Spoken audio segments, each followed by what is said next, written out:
apa yang dibilang oleh Bapak Jokowi, tahun politik semakin hangat. Bahkan ketika bulan Desember ini di 2022 sedang udara dingin dan banyak hujan.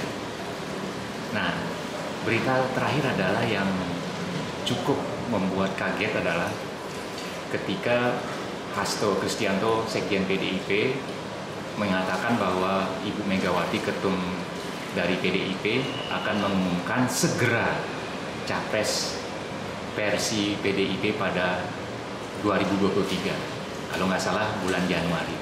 Bagaimana Bapak merespon berita yang bisa dibilang breaking news ini? Ya, pertama-tama saya mengucapkan selamat tahun baru 2023. Mudah-mudahan segalanya lebih baik untuk Indonesia. Kemudian menanggapi pertanyaan bahwa PDIP akan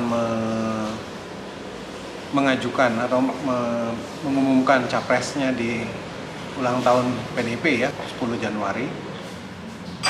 Kalau saya bukan orang partai, tapi kalau menurut hitung-hitungan saya, tanggal 10 Januari nanti itu PDIP tidak akan mengumumkan capres yang akan diusung karena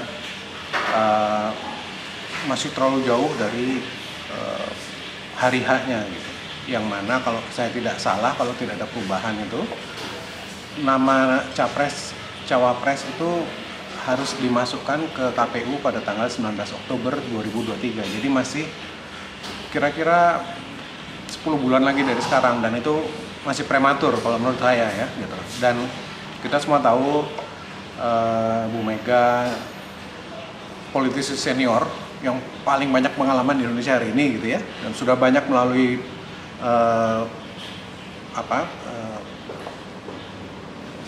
cobaan gitu ya, dan alhamdulillah dia berhasil membawa partainya menjadi yang hari ini partai terbesar di Indonesia. Jadi saya kira menurut hitungan saya Mbak Mega akan hati-hati sekali, dan mungkin last minute baru beliau mengumumkan siapa capres yang akan diusung oleh PDIP gitu. Jadi tanggal 10 Januari saya rasa tidak ada hal yang mengejutkan. Namun demikian, ada spekulasi yang muncul bahwa memang benar bahwa pada 10 Januari 2023 itu akan diumumkan capres dari PDIP. Yeah. Nah, apakah yang diumumkan itu si rambut putih, si rambut hitam, yang rambutnya pendek, atau yang rambutnya panjang ini? Kalau saya maunya rambut hitam berkerut, Pak. Rambut hitam berkerut, silahkan dicari. Tapi kalaupun sampai rambut putih berkerut, ya kemungkinan huruf depannya B. Bukannya G? Enggak. Soalnya ada yang bilang GP. Ya nggak. Oh, banyak itu ya, tapi nggak apa-apa. Ada juga yang bilang P. Kalau memang harus rambut putih berkerut ya yang B. Tapi kalau saya dan kawan-kawan maunya rambut hitam berkerut yang sudah terbukti bisa membawa kebaikan untuk bangsa dan negara ini. Jadi supaya kita tidak salah arah lagi, supaya kita tidak setback, mundur lagi gitu. Jadi pembangunan harus terus didorong sampai pada titik pembangunan sudah tidak bisa lagi dihalang-halangi oleh siapapun, termasuk oleh bangsa asing yang tidak ingin melihat Indonesia menjadi bangsa yang besar. Jadi ya mudah-mudahan rambut hitam berkerut. Jadi ini semakin membuat teka-teki nih ya, ada puzzle dalam politik ini. Kalau begitu seandainya hitam dan berkerut, atau sebelumnya saya mau nanya ini, kalau B misalnya, itu yang berkerut juga ya? Berkerut. Rambutnya putih? Putih. Wah. Dan sudah senior usianya. Sudah senior? Ya. Pengalamannya banyak? Banyak. Nah, kalau begitu siapa itu yang B, rambut putih dan berkerut? Basuki Hadi Mulyono. Bapak belajar drum itu sejak kapan? Wah, ya belajar aja. Setiap hari main drum, Pak? jangan keberatan ya Pak. Kerja tiap hari. Bapak. Sebulan sekali. Sebulan sekali main drum. Iya. Kalau fotografi gimana? Oh, saya dijamin Setiadi. Adanya, baik, turun. Keren banget Bapak. Di G20 Bapak motret jadi Oh iya, fotografer. Bagaimana rasanya Pak? oh iya, bebas kemana-mana. Yang di TV tidak ada. Oke. Wah, Menteri PUPR. Ya, Nah, kenapa kok bukan GP tapi justru Basuki Hadi Mulyono?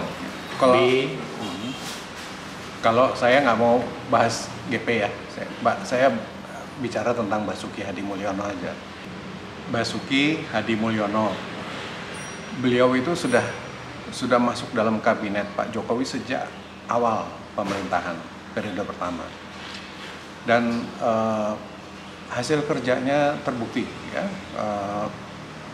Bisa di googling, saya lupa data-datanya karena progresif terus berjalan terus. Bendungan yang sudah puluhan, jalan tol yang sudah ribuan kilometer, mungkin lebih dari 1000 kilometer, bandara, pelabuhan, itu semua infrastruktur yang dibangun oleh Pak Basuki atas perintah presidennya. Jadi beliau pasti sering sekali berkomunikasi dengan Pak Jokowi ya, dan kalau saya berandai-andai itu mungkin Pak Basuki ini tidak punya waktu untuk bersenang-senang liburan bersama keluarga gitu Pak. Sejak 2014 Pak, bayangkan. Jadi beliau juga tidak apa istilahnya, tidak mencari kamera gitu ya, tidak mempublikasikan dirinya gitu. Jadi memang kerja gitu. Jadi Pak Basuki Hadi Mulyono itu selain tidak mencari-cari kamera, beliau juga tidak main medsos Pak. Beliau tidak punya YouTube channel, tidak punya TikTok, tidak punya lain-lain yang setahu saya itu. Jadi beliau itu hanya kerja saja udah. Nanti masyarakat yang menilai kan ya gitu ya, tanpa beliau itu merasa bahwa harus ada imbal balik dari pekerjaan, karena beliau menganggap pekerjaan itu pengabdian gitu. Jadi saya salutnya di situ. Jadi kalau yang didukung oleh tanggal 10 Januari nanti misalnya gitu ya, walaupun saya ragu PDIP akan mengumumkan capresnya, tapi seumpama yang diusung itu rambut putih ubanan gitu ya, Pak Basuki, saya pasti dukung beliau.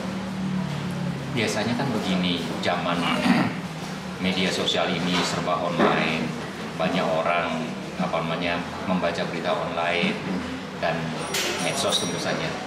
Kalau ingin tampil kan, ingin muncul dalam kontestasi politik itu kan sebaiknya itu kan punya akun YouTube atau TikTok lah gitu.